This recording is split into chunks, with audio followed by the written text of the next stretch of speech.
English, language, and culture.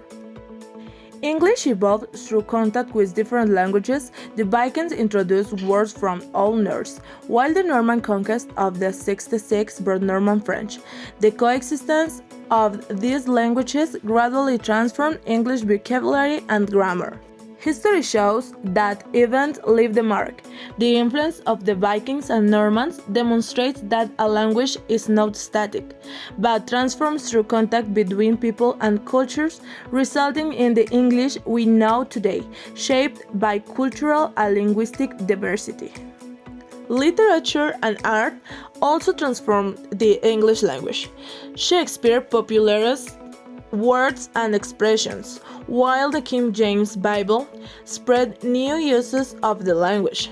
Later, Samuel Johnson's dictionary and the Oxford English Dictionary helped record and define its vocabulary.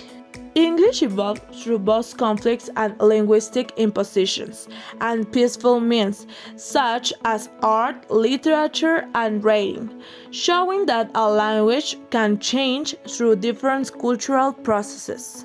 The evolution of English continues through technological advances. The internet and digital platforms facilitate its spread and allow people to learn independently.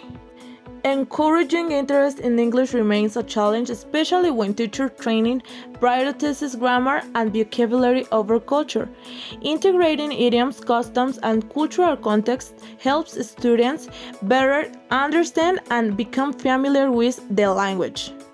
In Mexico, focusing English teaching on grammar and vocabulary can reduce motivation and encourage memorizations. Teachers should contextualize the language through activities and cultural elements, although available materials do not always allow this. Therefore, they must adapt resources according to the institution's possibilities and the student's context. Authentic materials such as podcasts, news, series, and music bring students closer to the real context and culture of English.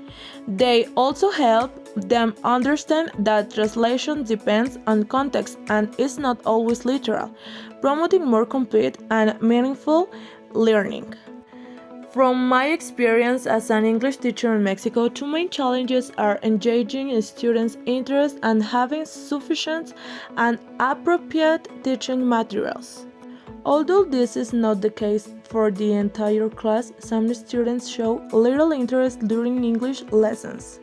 Additionally, textbooks often present vocabulary without enough context.